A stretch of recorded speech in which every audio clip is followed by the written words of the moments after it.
السلام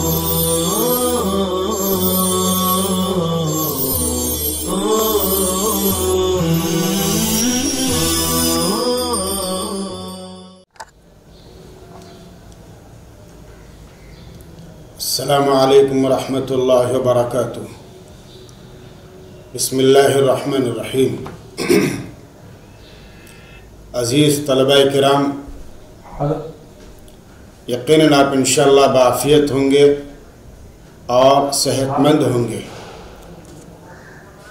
گزشتہ مجلس میں ہم نے سورہ تکویر سے متعلق کچھ ابتدائی باتیں آپ کو بتلائی تھیں، اور آج انشاءاللہ ہم ان آیات کا ترجمہ کریں گے، اور جو ضروری گفتگو ہو سکتی ہے ان آیات کی توضیح سے متعلق وہ آپ کو انشاءاللہ بتلائیں گے، اور اس کے بعد پھر لغات پر انشاءاللہ ہم کلام کریں گے۔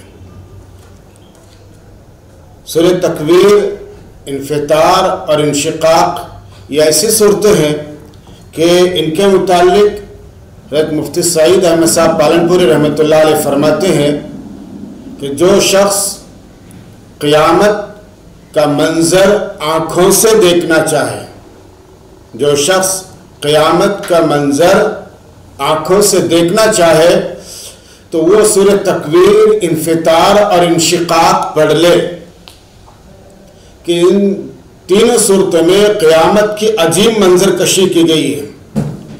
12 ایسے واقعات ہیں بیان کیے گئے ہیں کہ 6 واقعات پہلی مرتبہ سور پھونکنے کے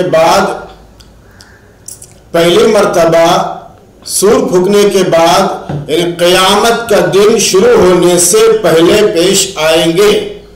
قیامت کا دن شروع ہونے سے پہلے پیش آئیں گے اور وہ قیامت کی تمہید ہوں گے۔ اور دوسرے 6 واقعات دوسری مرتبہ سور پھونکنے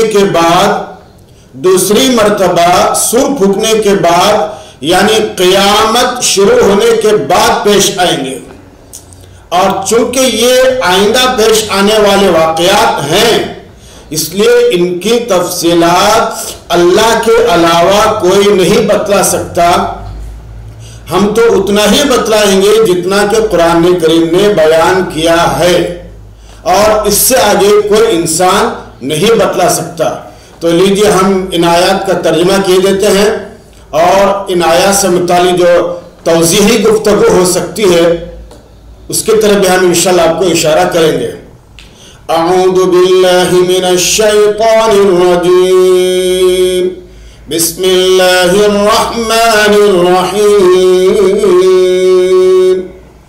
اذا الشمس كبرت وَإِذَا النُّجُومُ انكَدَرَتْ وَإِذَا الْجِبَالُ سُيِّرَتْ وَإِذَا الْعِشَارُ عُطِّلَتْ وَإِذَا الْوُحُوشُ حُشِرَتْ وَإِذَا الْبِحَارُ سُجِّرَتْ وَإِذَا النُّفُوسُ زُوِّجَتْ وَإِذَا الْمَوْءُودَةُ سُئِلَتْ بِأَيِّ ذَنبٍ قُتِلَتْ وَإِذَا الصُّحُفُ نُشِرَتْ وَإِذَا السَّمَاءُ كُشِطَتْ وَإِذَا الْجَحِيمُ سُعِّرَتْ وَإِذَا الْجَنَّةُ أُزْلِفَتْ علمت نفس ما احضرت۔ جب سورج کو لپیٹ دیا جائے گا، اذا الشمس کبرت، جب سورج کو لپیٹ دیا جائے گا یعنی کہ اس کی کرنوں کو ضم کیا جائے گا اور پورا نظام شمسی معطل ہو جائے گا، تتر بتر ہو جائے گا۔ اور پھر فرمایا وَإِذَا النُّجُومُ انكَدَرَتْ، اور جب ستارے بے نور ہو جائیں گے۔ اور ایک ترجمہ اس کا بھی ہے، یہ بھی ہے کہ جب ستارے گدلے ہو جائیں گے، اس لیے قدر کا معنی گدلا ہونا، اور جو گدلا ہوتا ہے اس پہ نورانیت اور عمدگی نہیں چھائی رہتی، وہ اچھی چیز نظر نہیں آتی، تو اس لیے بعض حضرت مفتی صاحب رحمت اللہ علیہ نے گدلے کا بھی ترجمہ کیا ہے اور بے نور کا بھی کیا ہے. اور جب ستارے گدلے ہو جائیں گے یعنی بے نور ہو جائیں گے, ستاروں کی روشنی میں, حضرت مفتی سعید احمد صاحب پالنپوری رحمت اللہ علیہ فرماتے ہیں کہ ستاروں کی روشنی بھی سورج کی طرح ذاتی ہے. ستاروں کی روشنی بھی سورج کی طرح ذاتی ہے, وہ سورج سے مستفاد نہیں ہے, یعنی سورج سے کیچ کی بھی نہیں ہے. جس طرح سورج بے نور ہو جائے گا ستارے بھی بے نور ہو جائیں گے. جس طرح سورج بے نور ہو جائے گا ستارے بھی بے نور ہو جائیں گے. یہ جملہ ہم نے آپ کو حضرت مفتی سعید احمد صاحب پالنپوری رحمۃ اللہ علیہ کی کتاب سے سنایا ہے, بتایا ہے. اور حضرت مفتی صاحب رحمۃ اللہ علیہ بہرحال ایک جلیل قدر محدث مفسر اور سب کچھ تھے. اللہ تعالیٰ نے بڑی علمی خوبیوں سے حضرت کو نوازا تھا اور بڑی دور کی بات علمی اعتبار سے کہتے تھے حضرت رحمۃ اللہ علیہ. تو وہ فرماتے ہیں اذا النجوم انقدرت کی تفسیر میں یا اس کے مفہوم میں کہ ستاروں کی روشنی بھی سورج کی طرح ذاتی ہے, وہ سورج سے مستفاد نہیں. پر جس طرح سورج بے نور ہو جائے گا ستارے بھی بے نور ہو جائیں گے. اور اس کے بعد پھر آیت ہے وَإِذَا الْجِبَالُ سُيِّرَتْ, اور جب پہاڑوں کو چلایا جائے گا یا جب پہاڑ چلائے جائیں گے, یعنی یہی پہاڑ جن کے بوجھ سے زمین ٹھہری ہوئی ہے, یہ پہاڑ جن کے بوجھ سے زمین ٹھہری ہوئی ہے وہ اپنی جگہ چھوڑ دیں گے, گرد و غبار ہو جائیں گے, ہوا ہو جائیں گے اور شاید سمندروں کی لہریں بھی. اور اس کے بعد پھر فرما رہے ہیں وَإِذَا الْعِشَارُ عُطِّلَتْ وَإِذَا الْعِشَارُ عُطِّلَتْ, اور جب بیہاتی اونٹنیاں لاوارث پھریں گی, اور جب بیہاتی اونٹنیاں لاوارث پھریں گی.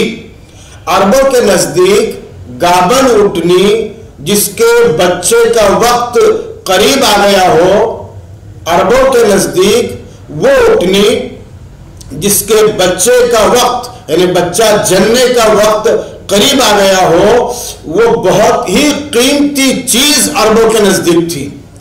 اور عرب ایسے تھے کہ اس اونٹنی کے دم کے پیچھے لگے رہتے تھے, یعنی اتنا تعلق اور اتنی فکر ہوا کرتی تھی عربوں کو اس اونٹنی سے. لیکن جب قیامت سے پہلے ایسی اونٹنی جس کی عرب پل پل خبر لیا کرتے تھے, اور ابھی ہم نے کہا کہ اس کے دم کے پیچھے رہا کرتے تھے, ایسی اونٹنی بھی ادھر ادھر ماری پھرے گی اور تلت ماری پھرے گی, کوئی ان کا پوچھنے والا نہیں ہوگا. یہی حال ہر قیمتی چیز کا ہو جائے گا کہ نہ تیار کھیتی رہیں گی, نہ فصل کا کوئی پرسان حال ہوگا, نہ باغ ہوگا, نہ دھن دولت ہوگی. ہر چیز کو انسان بھول جائے گا. اور پچھلی آیت میں آپ نے پڑھا ہے کہ انسان اپنے ماں باپ بھائی بہن فلا سب سے بھاگے گا. تو جب یہ قریب ترین تعلقات والے افراد سے انسان راہ فرار اختیار کرے گا تو یہ پھر دنیاوی چیزیں کیا معنی رکھتی ہیں. تو قرآن کریم نے بڑی عجیب تعبیر استعمال کی, اور چونکہ قرآن عرب میں نازل ہوا ہے, عربوں کے درمیان نازل ہوا ہے, اور عربوں کے مزاج کو سامنے رکھ کر اللہ تعالیٰ نے باتیں ارشاد فرمائی ہے, اس لیے اللہ تعالیٰ مثالیں بھی وہی دیتے ہیں جو عربوں کے سمجھ میں آئے, اور پھر پوری دنیا کے سمجھ میں مثالیں آ رہی ہیں. اور اس کے بعد فرمایا وَإِذَا الْوُحُوشُ حُشِرَتْ, اور جب وحشی جانور جمع کر دیے جائیں گے, اور جب وحشی جانور جمع کر دیے جائیں گے, یعنی چرندے درندے, اور وہ درندے چرندے جو کبھی اکٹھا نہیں ہوتے تھے. جنگل میں ہر ایک کا رہنے کا ٹھکانہ الگ ہوا کرتا تھا, ایک دوسرے کا سامنا نہیں کرتے تھے, لیکن اب ایسا حال ہو جائے گا کہ تمام جنگلی جانور اپنی اپنی جگہوں سے نکل باہر ہوں گے, بلکہ بستیوں میں آئیں گے. جانوروں کا یہ حال ہوگا کہ بستیوں میں آئیں گے، تو جب جانوروں کا یہ حال ہوگا تو انسانوں کا کیا حال ہوگا؟ قرآن کریم نے عجیب بات فرمائی، اور پھر فرمایا اور جب سمندر کھولا جائے گا، وَإِذَا الْبِحَارُ سُجِّرَتْ، اور جب سمندر کھولا جائے گا یعنی کہ ابلتی ہانڈی کی طرح ابلیں گے. کھولا جائے گا یا کھولا جائے گا؟ کھولا جائیں گے. سمندر کھولنا پانی سے ابلنا، جب ابلتی ہانڈی کی طرح ابلیں گے اور بھاپ بن کر ہوا میں تحلیل ہو جائیں گے سمندر، اور ان کی جگہ خشکی لے لیں گی، خشکی نکل آئیں گی. آج تقریباً زمین کا چوتھائی حصہ پانی میں چھپا ہوا ہے. آج تقریباً زمین کا چوتھائی حصہ پانی میں چھپا ہوا ہے، اور ایک بڑا حصہ پہاڑوں نے دبا رکھا ہے. تو یہ جب سب خالی ہو جائیں گے، پھر اس وسیع و عریض جگہ پر حشر قائم ہوگا. تو قرآن کریم نے ابتدایات فرمائی، اور اس کے بعد فرماتے اللہ تعالیٰ کہ وَإِذَا النُّفُوسُ زُوِّجَتْ، اور جب ارواح جوڑی جائیں گی، اور جب ارواح جوڑی جائیں گی یعنی دوسری مرتبہ سور پھونکنے کے بعد بارش ہوگی، اس سے اجسام زمین سے اگ آئیں گے، پھر ارواح عالم برزخ سے واپس آئیں گے اور اپنے اپنے بدن میں داخل ہو جائیں گے، اور پھر حشر برپا ہوگا. اور پھر فرمایا کہ وَإِذَا الْمَوْءُودَةُ سُئِلَتْ، بڑی عجیب بات قرآن نے فرمائی، وَإِذَا الْمَوْءُودَةُ سُئِلَتْ، اور جب زندہ درگور کی ہوئی لڑکی، اور جب زندہ درگور کی ہوئی لڑکی پوچھی جائیں گی کہ وہ کس جرم میں قتل کی گئی، کہ وہ کس جرم میں قتل کی گئی. قیامت کا دن 50,000 سال کا ہے. قیامت کا دن 50,000 سال کا ہے ہوگا، اور اس لمبے دن میں تمام معاملات بارگاہ خداوندی میں پیش ہو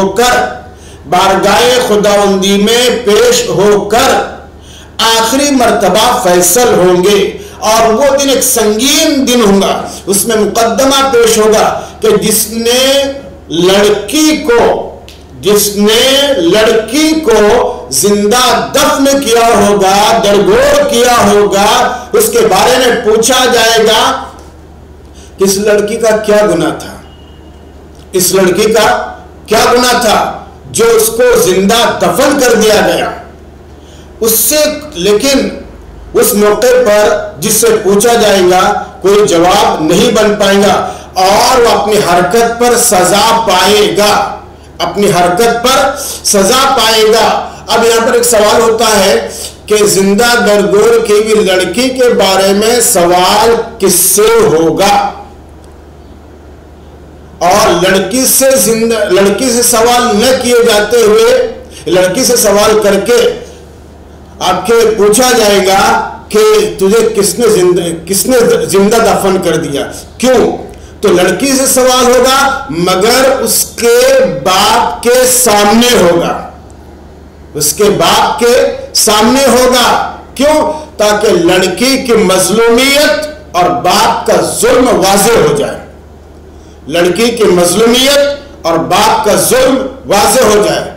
چونکہ عرب میں جاہلیت میں اسلام سے پہلے انسان اس قدر بدبخت ہو گیا تھا، سخت دل ہو گیا تھا کہ اپنی جھوٹی عزت اور زوال پذیر شہرت کی وجہ سے یا ڈر سے بچیوں کو زندہ زمین میں گاڑ دیتے تھے.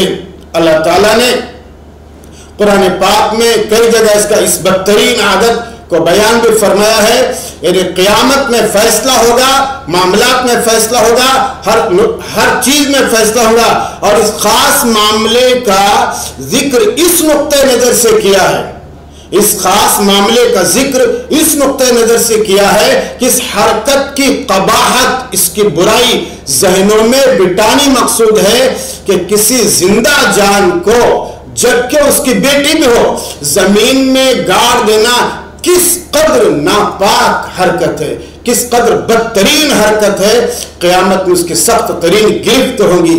اور اس کے بعد اللہ تعالیٰ فرماتے ہیں کہ وَإِذَا الصُّحُفُ نُشِرَتْ، اور جب اعمال نامے پھیلائے جائیں گے، اعمال نامے پھیلائے جائیں گے، یعنی ہر ایک کا نام عمل اس کے سامنے تھمایا جائے گا، اس دن اس کو پیش کیا جائے گا اور انسان کی شامت آ بڑھیں گی۔ اور اس کے بعد فرمایا اور جب آسمان کی کھال اتار دی جائیں گی، وَإِذَا السَّمَاءُ كُشِطَتْ، جب آسمان کی کھال اتار دی جائیں گی، اس کی شکل صورت اللہ کو معلوم ہے۔ اور آگے فرمایا اور جب دوزخ دھکائی جائیں گی، وَإِذَا الْجَحِيمُ سُعِّرَتْ، جب دوزخ دھکائی جائیں گی، دوزخ حدیث پاک میں ہے دوزخ کو 1000 سال دھکایا تو وہ سرخ ہو گئی۔ جب دوزخ کو 1000 سال دھکایا تو سرخ ہوئی، پھر 1000 سال دھکایا تو وہ سفید ہوئی، پھر 1000 سال دھکایا تو وہ سیاہ ہو گئی، کالی ہو گئی۔ قیامت کے دن پھر اس کو دھکایا جائے گا، اس وقت کا حال اللہ کو ہی معلوم ہے کہ کیا حال ہوگا۔ اور اس کے بعد فرمایا وَإِذَا الْجَنَّةُ أُزْلِفَتْ، اور جب جنت قریب لائے جائیں گی، میدان محشر نظر آئے گا، دنیا آخرت کے درمیان کا پردہ بس برائے نام رہ جائے گا۔ اس دن اللہ کے نیک بندے جنت کو دیکھ کر کس قدر خوش ہوں گے، شادہ ہوں گے، اللہ ہی جانے، اس کا اندازہ کون کر سکتا ہے۔ جب یہ واقعات پیش آئیں گے تو پھر فرمایا آدمی جان لے گا کہ وہ کیا لے کر آیا ہے، ہر انسان جان لے گا کہ وہ کیا لے کر آیا ہے۔ علمت نفس ما احضر، ہر شخص جان لے گا کہ وہ کیا لے کر آیا ہے۔ ادھر آفتوں اور مصیبتوں کا سلسلہ اور ادھر معلوم ہونا کہ انجام کیا ہوگا، کیا وحشتناک ہوگا۔ ہاں آج کا سننا ضرور کل کام آئے گا۔ یہ چند آیتوں کا ہم نے ترجمہ کیا ہے اور انشاءاللہ کل ترجمہ ختم ہوگا۔ آئندہ مجلس میں لغات بھی بتلائیں گے اور ضروری توضیحات کے ساتھ ہم نے مختصر کلام کیا ہے۔ اللہ مجھے اور آپ کو عمل کی توفیق عطا فرمائے، اور آپ سے درخواست ہے کہ قرآن کریم زیادہ سے زیادہ ترجمے کے ساتھ پڑھنے کی کوشش کریں اور سبق کو روزانہ دیکھنے کی عادت ڈالیں۔